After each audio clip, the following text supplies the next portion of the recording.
If this video does as well as Ryan's, I'll be happy.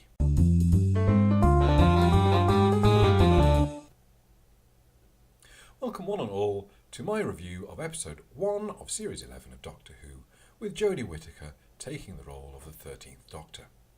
If you watched my earlier video, you'll know I was quite excited on the run-up to this series, and my review today is going to touch on how I felt about what we actually got.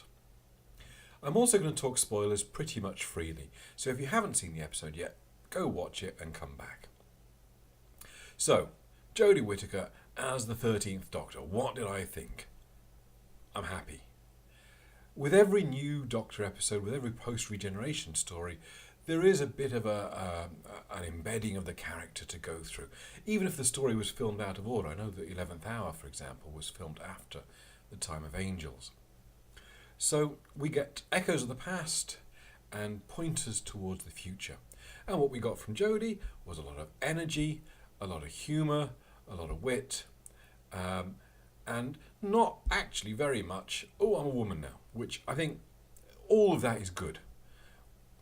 It's great that we've got a woman doctor, but we don't necessarily need to spend too much time talking about it, and the episode doesn't. So yeah, I really like Jodie. I think we will see going forwards for future episodes where she develops, how she develops, but what we got is a good start. As for companions, I've always been fond of the larger TARDIS teams. I grew up watching Peter Davison with Tegan, Adric and Nyssa following him around. So I've no problem with 3 companions being the new norm. Just as long as we don't end up with the Nyssa scenario, where she seemed to spend every story unconscious, locked in the TARDIS, or captured by somebody.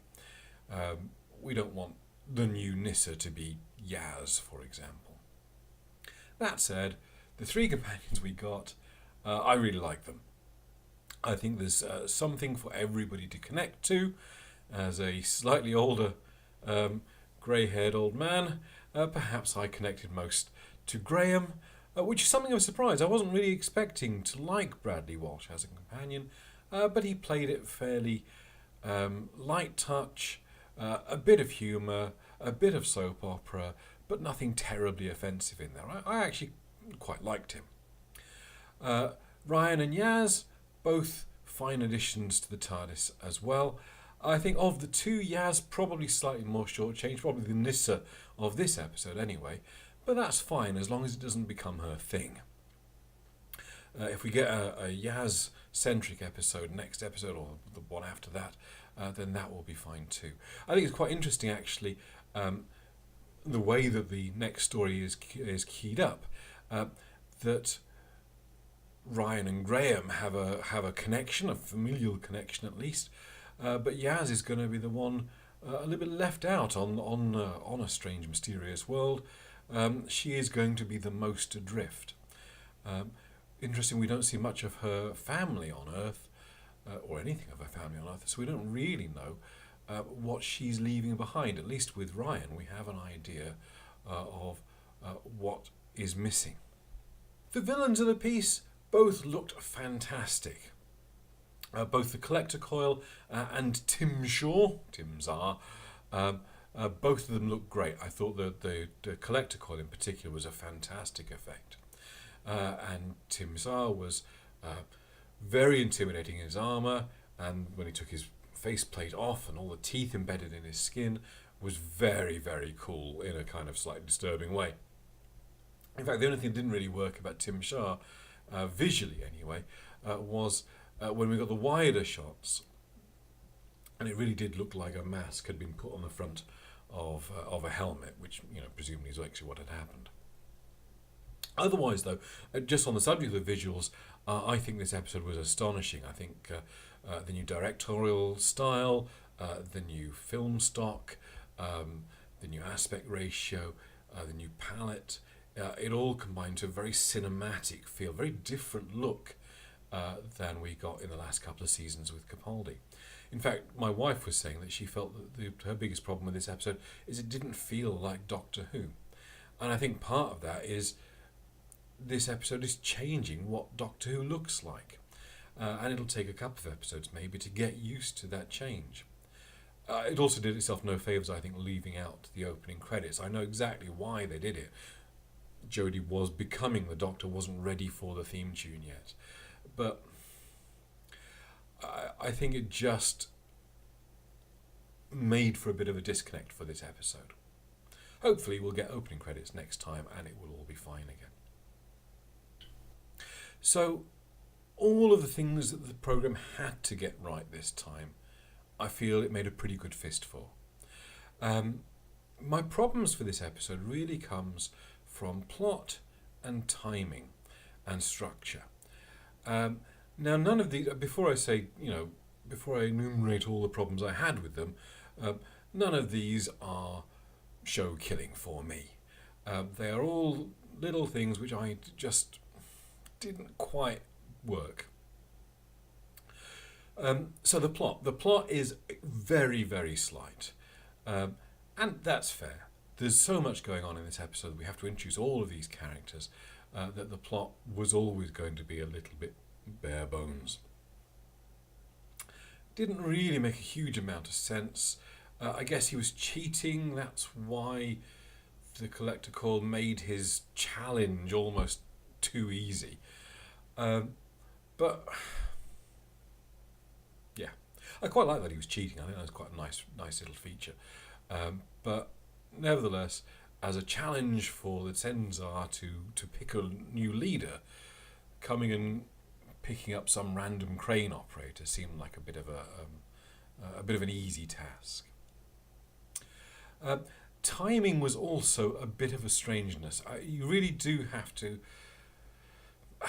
hand wave over a few things in there.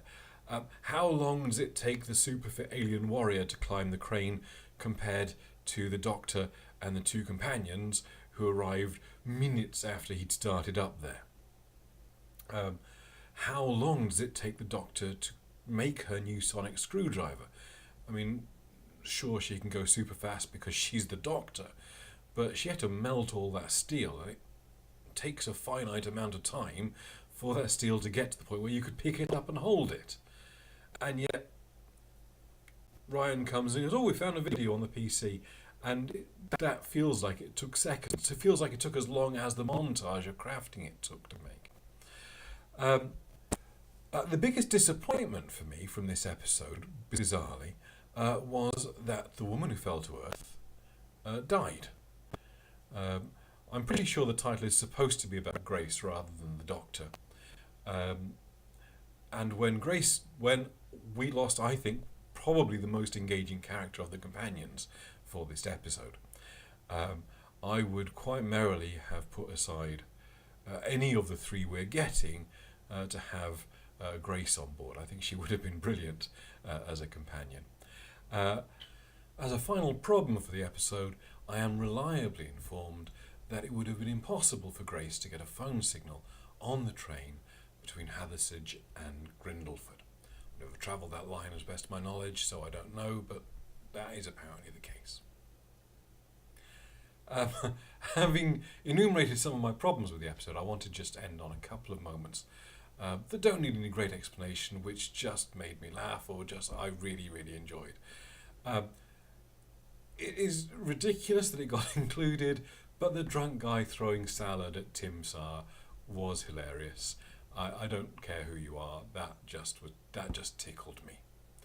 And the other moment that I particularly enjoyed, the line from Jodie, where she's going, "These legs definitely used to be longer."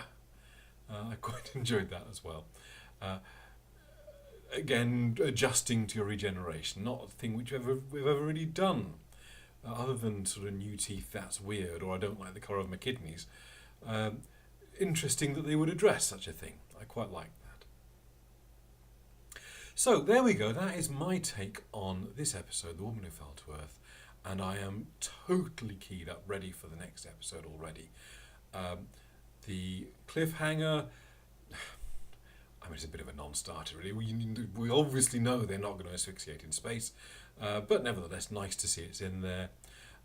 Nice to see that we're still looking for the TARDIS. I'm very excited to see the thing when we finally get there. Let's hope it does not the entire season. Let's hope they find it next episode. Yeah, that's it. I think. Yeah, good. A good episode, a solid start, not perfect, but good enough. I would give it 8 out of 10. I don't know if I'm going to be rating these episodes going forwards, but this episode is going to get a rating and it's 8 out of 10. Good, room for improvement. Thanks for watching. I will be back next week to talk about the next episode and what I thought about that. I'm also toying with the idea of doing a bonus video later in the week about ranking my favourite post-regeneration stories.